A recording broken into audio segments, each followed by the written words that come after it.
नमस्कार दोस्तों, welcome to व्रत विधि उपाय। कैसे हैं आप सब लोग। महासप्तमी की बहुत सारी शुभकामनाएं।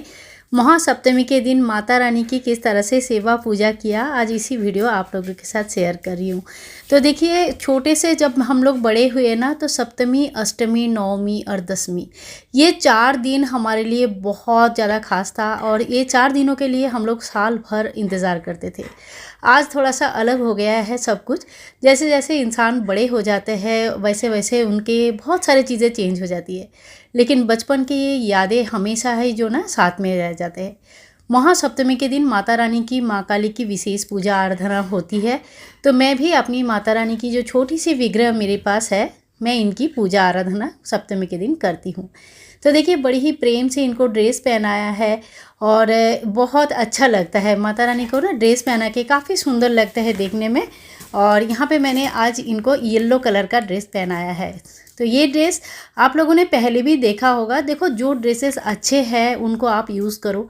एक बार पहना लिया तो बार बार नहीं पहनाऊँगी, ऐसा नहीं होता है। तो अगर अच्छे हैं, फटा नहीं है, सुंदर है, एकदम नया जैसा है, तो बार बार यूज़ कर सकते हैं। और इसके बाद माता रानी को हम गहने पहना देंगे। एक छोटा सा रुद्राक्ष की माला मेरे पास है, माता रानी के ऊपर बहुत सुंदर लगता है।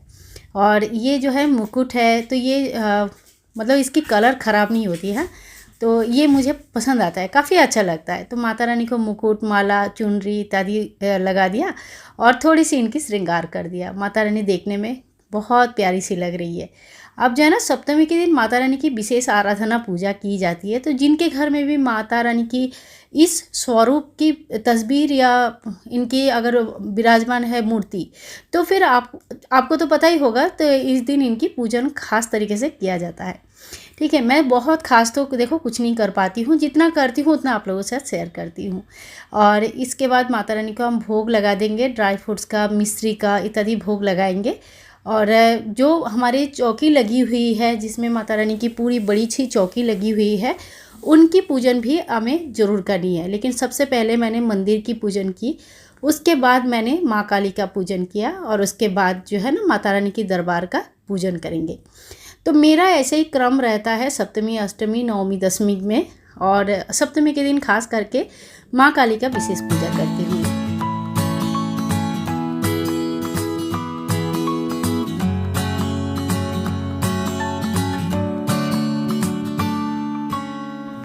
इसके बाद माता रानी को धूप दीप दिखा देंगे। मंदिर का पूजा मैंने सबसे पहले कर लिया था, तो यहीं पे जो दीपक रखा हुआ है इसी से मैं माता रानी की आरती कर लूँगी।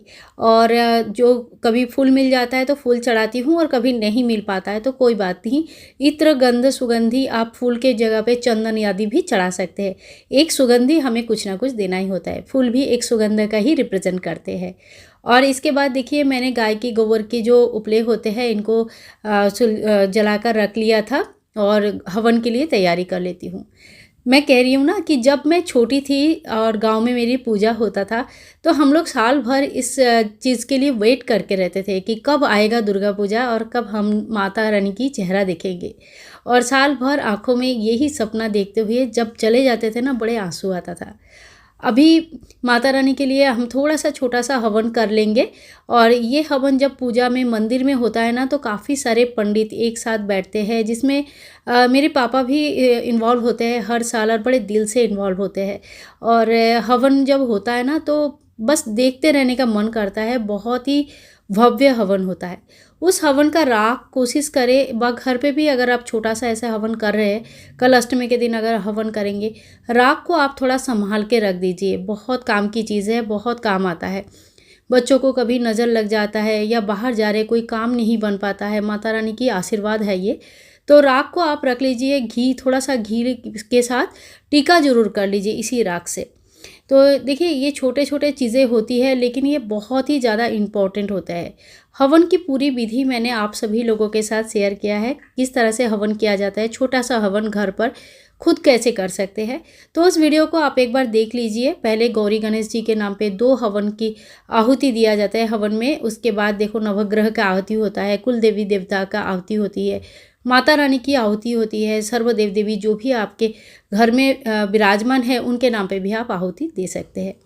तो इसी तरह से हवन किया जाता है। हवन बहुत बड़ी रूप में भी किया जा सकता है और आपके जितनी शक्ति और सामर्थ्य है उस हिसाब से छोटे से भी हवन कर सकते हैं। लेकिन अग्नि प्रज्वलित करना घर के लिए बहुत मतलब अच्छा माना जाता है। घर में कभी भी थोड़ा थोड़ा देखिए कोई ना कोई नज़र लगते रहते हैं कि देखो इनका कितना अच्छा है। ऐसा नहीं कह रही हूँ कि लोग आपका गलत चाहते हैं, लोग आपका ख़राब हो ऐसा चाहते हैं, लेकिन हाँ बार बार ऐसे बोलने से सोचने से कभी ना कभी कुछ ना कुछ चीज़ें जैसे नज़र लग गई ऐसा होता है।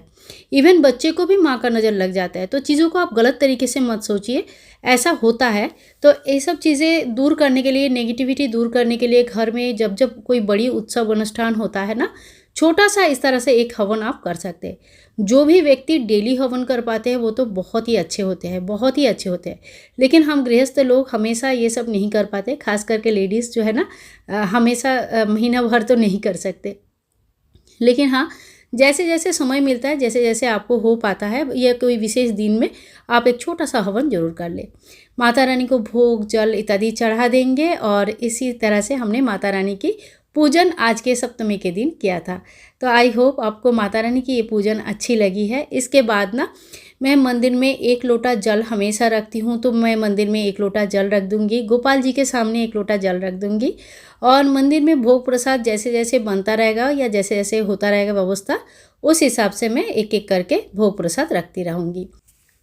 हवन के लिए जो भस्म हो जाता है, जब हवन हमारा कंप्लीट हो जाता है और ये इस तरह से भस्म जमा हो जाता है ना, तो इसको आप थोड़ा सा छान के मतलब हाथ से थोड़ा सा इसको पाउडर बना के फिर छान लीजिए और फिर किसी डब्बे में भर के जरूर रख लीजिए।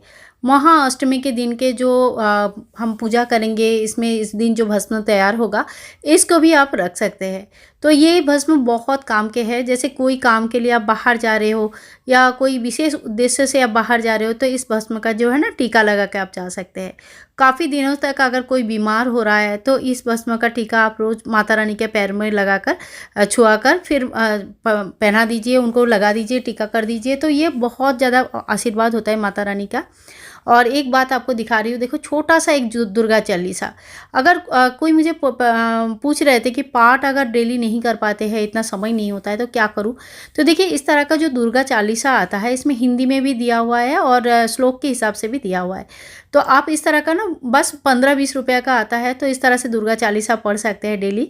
तो बहुत अच्छा रहता है, आपको भी काफ़ी अच्छा लगेगा, थोड़ा सा पॉजिटिविटी इसमें आ जाता है। तो आज का व्लॉग आप लोगों को कैसे लगा ज़रूर बताना, आशा करती हूँ अच्छा लगा है। कुछ भी पसंद आए तो please like share and comment, channel को सब्सक्राइब करके रखना बिल्कुल ना भूले। मिलते हैं नेक्स्ट वीडियो में, तब तक के लिए सभी लोगों को हरे कृष्णा, राधे राधे, जय माता दी।